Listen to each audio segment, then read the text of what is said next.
Hello, it's me again. Today is Monday, 8th of February, 11 p.m. Okay, so late at night, my goodness. Now, as you notice, I'm not wearing my usual shirt. What am I wearing? I'm wearing this. Excel logo, GET1050, final, V3 final. .xlsx. Is that how you name your files? I tell you a secret, I also name my files like this. Now, why am I wearing this wonderful GET1050 t-shirt? Just so I can tell you that this is the prize that we're going to give out to the best project groups, the tutorial groups, project groups. So you do your group project very excellently well, you get this limited edition t-shirt. But we don't just have one design, I have two designs. So this is design A, and then there we go, da-da-da. We have another design, okay? This is design B. What's this? Life NA. You familiar with this NA? The VLOOKUP lah, right? Cannot find a match, so no match for life. So, be the best project groups. I have quite a lot of t-shirts, so we'll give it to the best, the top few groups. How to be the top few groups? Glad that you asked. You just need to be really bonded, okay, in your tutorials, really work together, have fun together, then your project also will be good lah. Okay, now pre-tutorial one. I know many of you say, wow, so difficult, so challenging. Okay, I want to say overall, your cohort has done better than last semester's cohort. Now, I'm not just anyhow saying this. This is my assistant module coordinator, Mr. Isaac Tan, and we talk about it. We agree. Yeah, and in fact, he's the one marking all your 700 assignments. And I just review a couple of them just to audit and make sure it's consistent. Really, the quality of your answers are very good. So, job well done. Very proud of you. Yeah. All right. So, overall, the answers are very high quality. We have significantly less fluff, okay, that's for sure, but it's very high quality, which really goes to show, wow, how proud I am of you, okay? Now, I want to say this, we have only one person grading 700 assignments. It's very difficult to give detailed feedback, so that's why I have this video to explain to you all those things.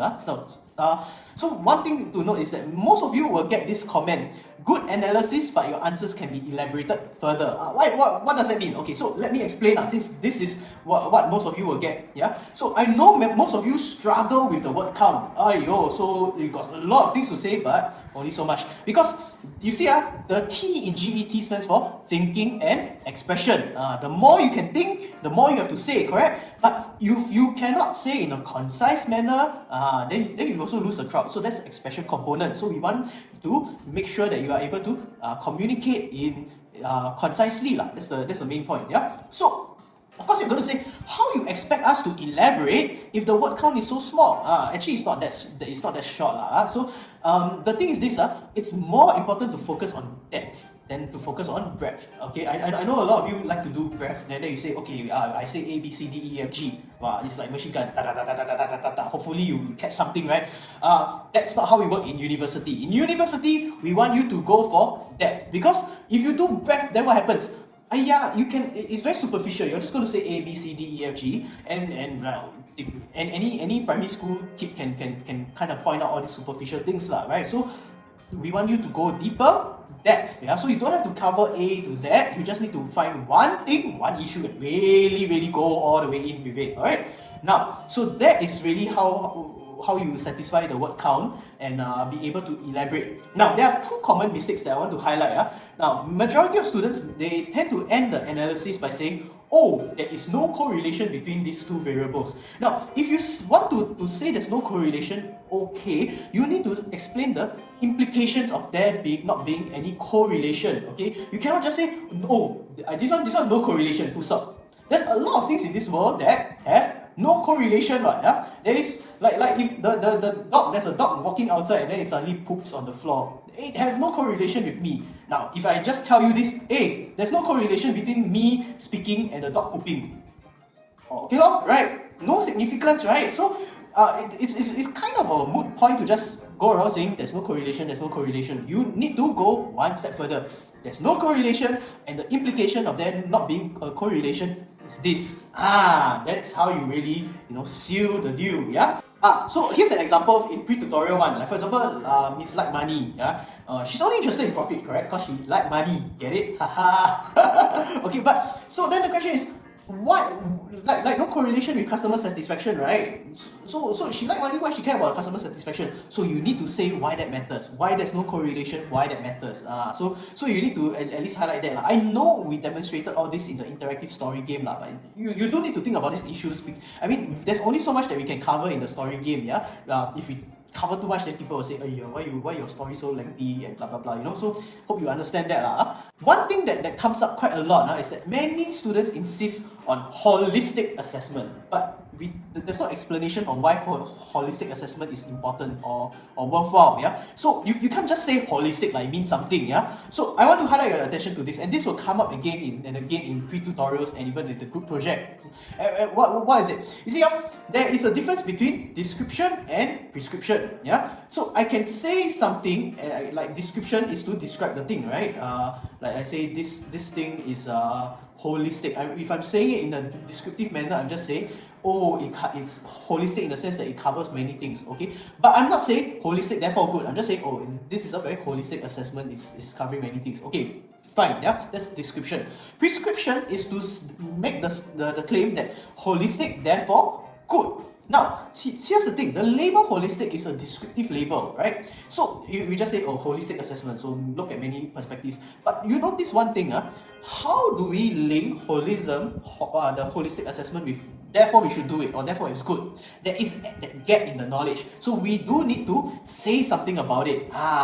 So if you are able to bridge from the description to the prescription, okay, from the description, the fact to the value, therefore we should do this, therefore it's good, then you get the marks. So most of you get the comment, your answers can be elaborated further because you have this gap, this chasm. You just have holistic, good, but you don't say why, yeah? So if you elaborated on that, then we'll give you the extra marks, okay? The other thing is, this you only learn this in lecture 3, but we talk about negative justification, positive justification, right? So many students, they just say, 3 directors, right? So they negative justification, cancel 2. Then what happened? Then leave the last one, never say anything, just no, you remember, you do negative justification, you cancel 2, you still need positive justification to say that this is the one. You can't just leave this one and then assume that it's the truth. It could still be false, right? So that is what we need to do, alright? So that is the comments for pre-tutorial. Now, I just want to do a wrap up for tutorial 1 and pre-tutorial 1. So why did we do all this? In the first place, why is pre-tutorial 1 such a headache, right? Because we're dealing with proxy measures, yeah? We use proxy measures all the time, yeah? And now that it becomes a graded assignment, suddenly you start to realize, proxy measure, there's a gap between the data and the conclusion. And what we put inside the gap, the assumption is very dodgy, right? I put this, and then, maybe it could be. I take out and put another assumption, also maybe it could be, right? That is the problem, you see?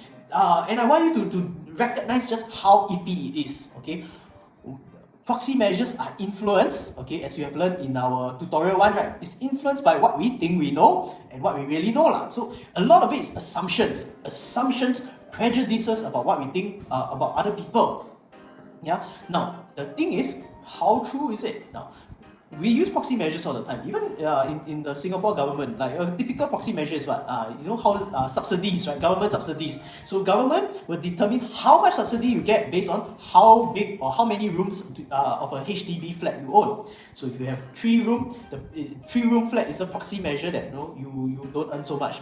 5-room flat is a proxy measure that you earn a lot, right? There is an assumption that if you have more rooms in your house, then that means you have more money. Okay, maybe the assumption was more reasonable at years ago, right? Now you consider that assumption not so reasonable, right? Like my house has 5 rooms, okay, and it costs a lot less than some of the 3-room BTOs that my friends are buying now. Yeah, so the assumption could be true back then, but now may not be true. Yeah, but nonetheless, it's also flawed. Just because somebody want to buy a 3-room flat, does it really mean the person doesn't have a lot of money? No, right? It could just be I just don't like cleaning, so I want to have fewer rooms, so I clean less, right? Things like that. You can have wealthy people buying 3-room flats, right? So notice how proxy measures are very flawed, yeah? Okay, some are more flawed than others, but the point is, proxy measures can never be 100% perfect, okay? So this is the key learning point for pre-tutorial 1, for tutorial 1. Proxy measures are never perfect. Now that you've done pre-tutorial 2 and tutorial 2, you start to realize we begin to use proxy measures even in our classification models. That is where, so if your assumptions about people are wrong, and you put it in an algorithm, you see, you do your Excel formula, then you double click the green square, then boom, right? You have placed judgment on everybody at a double click. Right? Very dangerous, right? So this is one thing that we want to lead you into, to make you recognize this fact. So proxy measures are imperfect, and now we have this problem.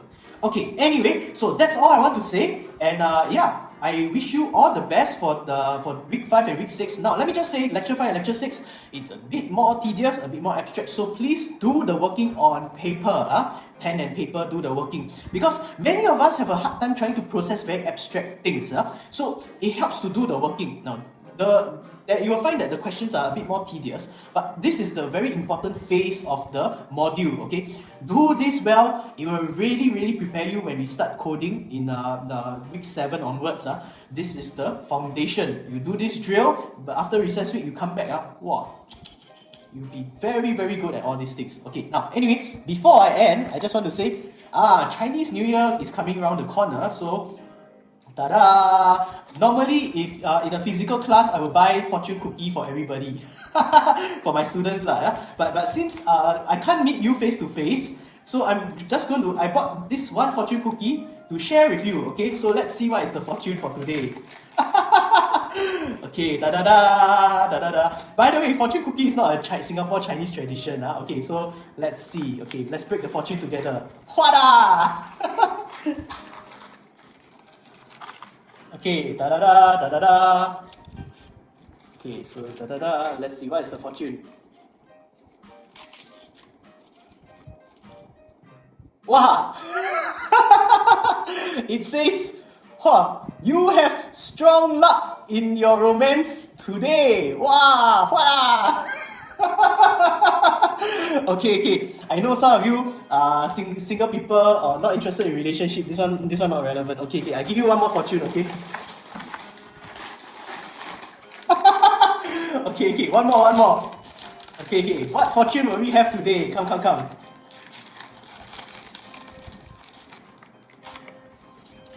Da. What does it say?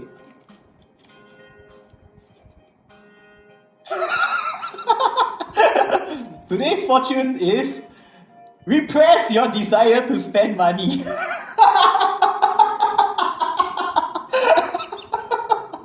Oh my gosh, okay, anyway. By the way, just the history of fortune cookies. Do you know, so fortune cookies are an American Chinese thing, okay? And it's actually not a Chinese New Year thing, it's a Mid-Autumn Festival thing. What? Mid-Autumn Festival? That's a mooncake festival. So, because the Chinese that went to work in America, they were building the railways, right? So they didn't have the ingredients to make mooncakes. So all they had was flour. So they make things that look like this. And why is there all these fortune slips inside? Because in the early days, if you read into the Chinese history, last time the spies will put secret messages inside mooncake. Who's the spy? Am I a spy? Are you a spy? I spy my little eye. Anyway, so because there was a tradition of hiding secret messages in mooncakes, so the Chinese who were working on the railroads in America, they put fortune messages inside all these cookies to celebrate Mid-Autumn Festival. That's why. Now you know! Okay so I wish you all the best. I know week 5 is very tiring, so I know you all are very tired, so I'm tired too. So pace yourself, the semester is always a marathon. Pace yourself and drink lots of water. Make sure you have a good rest during this Chinese New Year weekend, I wish you all the best. Remember to have enough rest, drink lots of water, and Happy New Year and all the best for week 5, week 6, We're almost at recess week, then we can rest a bit better. Okay, so see you, bye bye.